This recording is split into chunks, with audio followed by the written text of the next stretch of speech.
Você sabe que tem uma reunião do Conselho de Ministros over o tópico aqui, que a ministra Arens deu uma explicação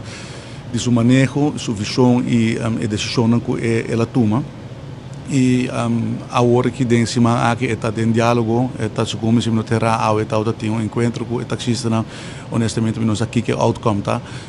misasi que está trabalhando para incorporar parte do feedback que ela de grupo para com e para adressar as saídas, me quer que sei de maneira correta, está sinto com na mesa, está bezig está dialogar com nang e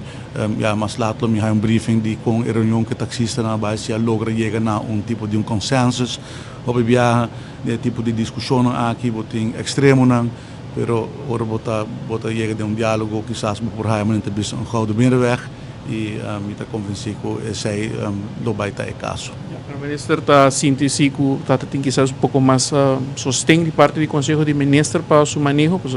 embora mira que o ministro Chong, o ministro Uduber, o ministro Wever Cruz, o ministro Sali, tem mais na banda de taxista minister meeste para solidário tras a ação de minister Ursula Arens? Não, me quer que botinho aqui como é uma decisão do ministro, é seu manejo, tem sua visão, tem seu departamento não que consegue, é sua responsabilidade política e constitucional e agora vamos pôr, tem que cumprir com o quadro de lei e é uma decisão que no final do dia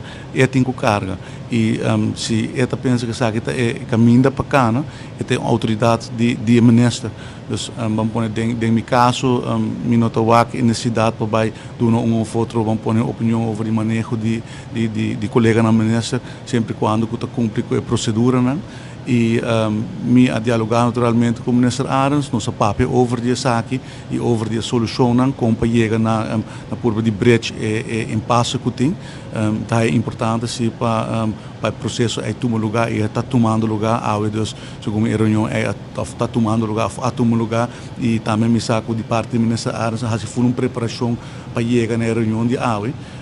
E eu espero agora que o diálogo, bom diálogo, não resolver o impasse aqui.